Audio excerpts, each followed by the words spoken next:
seafood chowder. Mary's asked over and over, where's my seafood chowder? Where's my seafood chowder? So this is really exciting because we're really, I'll turn this down because I'm now yelling over this. I'm taking what I have left over for seafood, so it's not going to mimic the exact recipe, which I will put a picture of the exact recipe next to this posting of the video.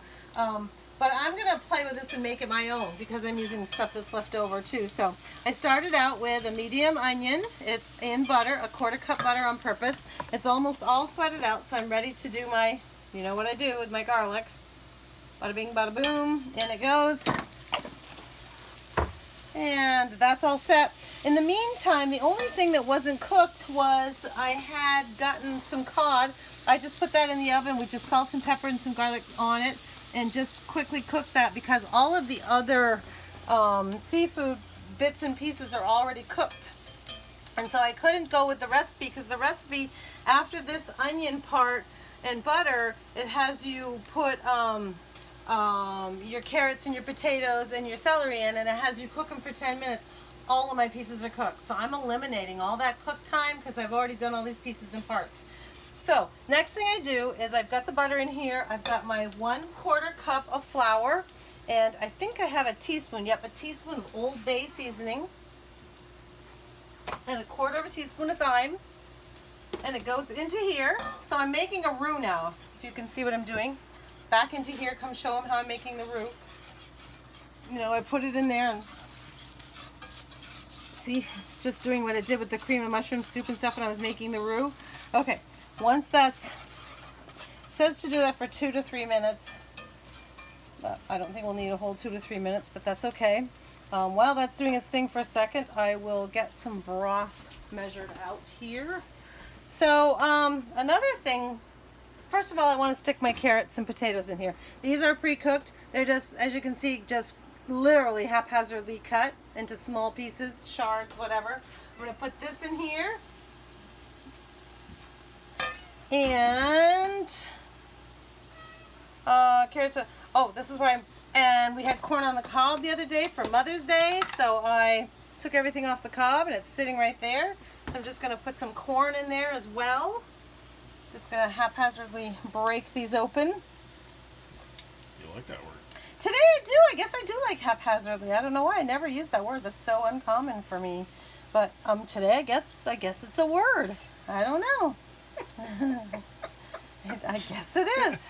So while I'm cooking here, I wanted to explain to you that normally this is made where this is the time when you would put your corn and your potatoes and your carrots and celery, and they'd be all cut, and you'd put them in here and you'd cook them for 10 minutes in the broth and stuff we're going to be putting in here. Like I said, I'm doing this recipe, I'm following loosely the recipe, but all the ingredients are stuff that I'm doing myself, and they're all pre-cooked. And so we're gaining 20 whole minutes on this recipe by not having to cook this ahead of time because they've all been cooked at different times, and we're putting them in here as leftovers, with the exception of that cod that I just cooked a few minutes ago in the oven. And I didn't do any seasoning on it because I knew it was going in here. Now, if I had cooked cod on purpose to have as a meal, I would have like put butter in it and some lemon, and I wouldn't have just stuck it in the oven. I would have added other things to it. But knowing it's going to come in here and all these flavors are going to be doing cool things, I would have definitely done something else with it. But the flavors right here are going to be in here. They're all going to be coming from this chowder. They're going to be coming from all these other things. Now, I don't have any. The things that this calls for is scallops, shrimp, clams. I don't have clams. Yeah, I'm done. I don't have clams, but I'm going to put crab meat. I don't have real crab meat, so I'm going to use this imitation kind right here because that's what I have. Let's see. Yeah, everything else is. I'll show you what I'm going to do. So I'm going to put all these in here. It's funny. I'm going to put all these, woo, there we go, clean off the recipe a little bit. And this is where I put the potatoes and I don't have any celery, so I have potatoes and I did have corn, and now it's broth time. And I had made some chicken the other day where I parboiled it to put it on the grill. So I want to capture, let's see, I'll use this bowl. I want to capture the broth in there without any of that fat. You can see how the fat came to the top. So I'm going to go like this and capture the broth. So that'll be part of my broth. That's broth that we made by cooking down chicken the other night. So that's part of my broth. I need 5 cups. So in this goes first. It says you can have seafood broth or you can do chicken broth. Well, I have seafood broth, but I also had some chicken already cooked up and one chicken already open. So I was like, okay, I'm going to go with the chicken. But normally, if I didn't have something opened or already partially used, I absolutely, totally would have done the seafood broth. So there's 2. I need 5 cups. So it's 2.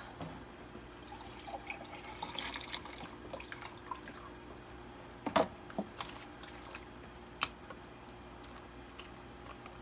we go. And this is 4. And it calls for a 1/2 cup of wine, which I'm not going to do. So I'm going to go to 5.5 cups of broth because I still need the liquid of it, but I'm not going to do the flavor of wine. So I'm going with 5.5 cups. So I still at least have my liquid volume. And there you go. Ooh, I think I need a bigger pot. What do you think, babe? Oh yeah, because we don't even have the... All right.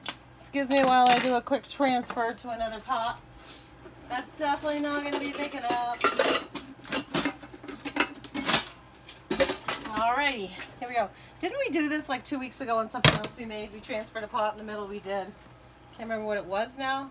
But we did transfer a pot of something. Alright, here we go. Doesn't that look yummy already? And we don't even have any seafood in it. Ooh, this is going to be fantastic. This is going to be amazing. I still would have used the cast iron though to cook the onions in and garlic in because, yeah, that definitely does so much better when you're working with cast iron. Okay, here we go. Perfect. Yeah, it didn't even come close to being able to use that container. All right, so now we're going to use a different part of the burner because we're going up a little higher. All right, here we go. So now we're on this phase where we are adding, and normally I would say reduce heat and simmer all of this for 10 minutes, but these are already pre-cooked, so I just want to get it up to that boil. So I'm just going to let it sit here on super duper high to try to get it up to that boil because I don't really need to cook anything down. This corn's already cooked on the cob from Mother's Day lunch. The potatoes and carrots are already cooked. So what I'm going to do is take my time and start preparing some of this stuff so we could just throw it right in when it's time. Like again, I'm going to use some imitation crab. I've got Tim cooked up what was left of the scallops. Smells so wonderful. That smells so wonderful. There's the scallops. We're just going to throw those in there in a minute. And as you can see, here's the lobster that was left over. You watched me crack it open. Smells so yummy. And then here's what was... I didn't watch that part. This is the shrimp, and I'm going to take the time to cut those a little bit because I don't want just a few pieces of shrimp. So I'm going to be preparing some of this to get ready to go in that. And where did my knife go? It was here a minute ago. There it is. I'm going to get these things ready to pop in there. This part of the recipe, again, would say cook for another 10 to 15 minutes because it would be cooking up your shrimp. It would be because they're only asking for whitefish of any sort, cod, salmon, tilapia, haddock, then scallops. So any one of that whitefish, scallops, shrimp, and clams. And we're just doing what we have, which is all already cooked. So we don't even have that last 10 minutes of cooking. Once we get that cream in there, we're going to just bring it up to temperature and bring all these things up to temperature so they're not cold from the refrigerator anymore. I'll add the cod last because that just came out of the oven. So we're following a recipe, but just like the usual Apollo, we're sort of not at the same time. I'm taking it and kind of making it my own. Yeah, so any seafood can be put in here. Like they go with even, I've never used clams. Actually, I've never cooked with clams. One thing I've never been big on clams. You either, huh, babe? I love clams. Oh, you do? You love clams? Mm-hmm. I guess I should start learning how to cook with them then, huh? Mm-hmm. Okay, so Paula's going to have to find something to do with clams. So here we go. These are almost all cut up. What would you like me to do with clams, hon? What do you like? Do you just like them open, whole belly, slide down throat? Do you like recipes made with them? All the above. All the above. Well, I guess I better get right on that, huh? Okay, so now I've made pieces out of this shrimp, which normally we wouldn't do. Normally we'd have a big old container of shrimp we just throw right in there. And now I need to cut up the lobster because you can see I left him exactly as we had him when we took him out of the shell the other day. So I'm just going to haphazardly cut him. What are you seeing out the window? Squirrel. Squirrel! Uh-oh, did you tell Daisy? Oh, no. I said it ain't loud as you have to go out. Yep, that's true. Daisy is our dog, and she's funny because she is squirrel obsessed. Is that a correct assessment? And if I say squirrel obsessed, honey? Squirrel and chipmunks. Squirrel and chipmunks. Absolutely. She's going to, she drives herself crazy chasing after the elusive squirrel and elusive chipmunk. I mean, they're out there, but did she ever really get close to them? She's only ever caught one. She's only ever caught one? Yeah. She actually caught one? Yeah, last year. Oh, yeah, that's right. You remember? I do remember now that you mention it. That's true. I forgot. So, yeah, that's funny. Yeah, she is all about finding the... And do you think it's chipmunks more than squirrels? Probably. Probably.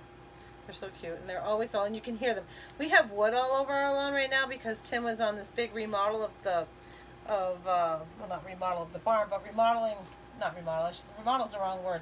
He was replacing where we were putting the wood. The wood's been in the barn all these years, and we're now starting to put it outside. Put an addition on. Well, yeah, a lean-to addition type of thing, and so we couldn't put the wood inside because that's not where it was going to go again, but we also had to wait till all the wood we had was used, and so we've had these piles of wood here on the lawn, which kind of unsightly, I suppose.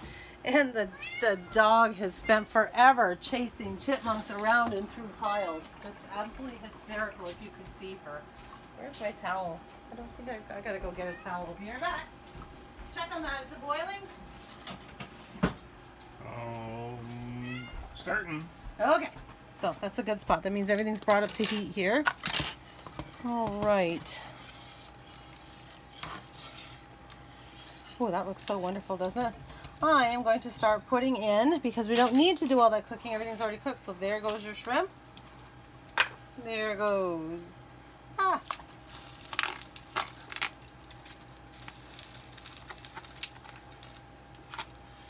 All right.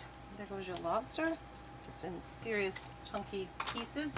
Now I'm just going to kind of chunk this up and break it up. Ooh, that's hot because it just came out of the oven. That's the one hot thing. So I'm going to wait a little longer on that one because it doesn't need... Let's go to the crab next. Do you think we put too many things in here, hon? Should we not put crab? Before I rip it. It's up to you. I like it.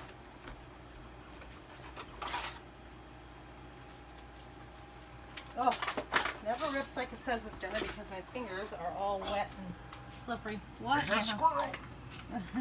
Don't tell Daisy. Okay, so in goes crab meat as well. And as soon as I get all the seafood in here that I want in here, and see, I'm just ripping them into the shards that they actually are. See? I'm going to put in 2 cups of heavy cream. And it says that would have been cook another 8 to 10 minutes until your all your seafood is cooked, but since it's already cooked, I'm just going to bring it up to room temperature and put that cream in. I don't want the cream to boil, so I'm waiting to put it in.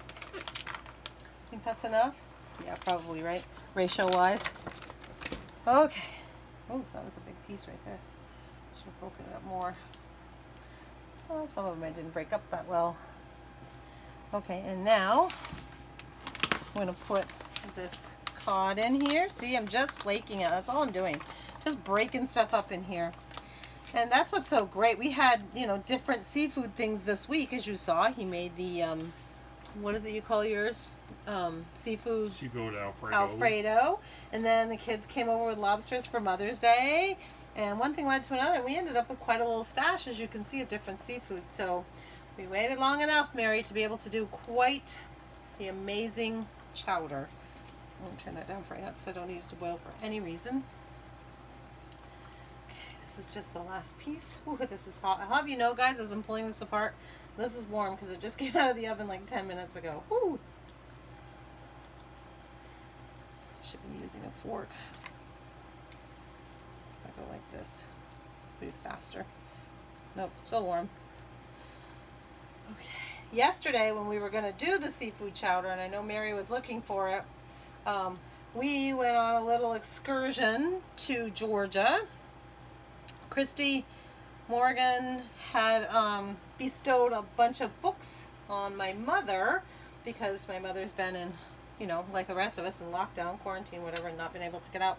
And books are what she really would like. And so she asked what she would like, and I told her what she likes to read, and she made this beautiful box. If we just went to her house in Georgia, she made this beautiful box of books for my mother, and it is awesome. I actually went to get a puzzle for myself. That's how it all started. She asked if anybody wanted a puzzle, and I said, oh, why do I do?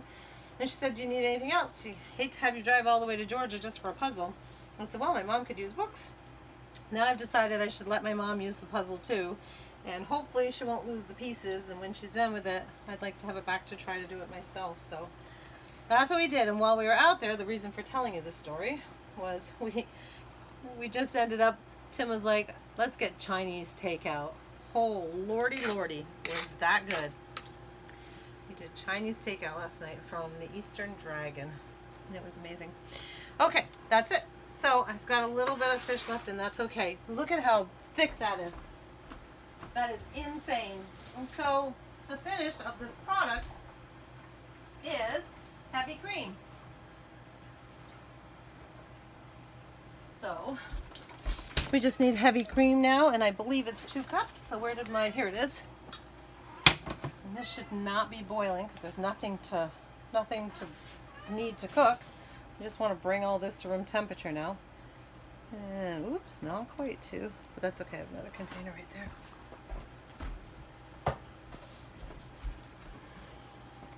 Two cups of heavy cream. That close enough? Nope.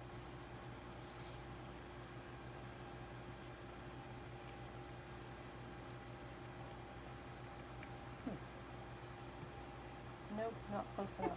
All right, there you go. No.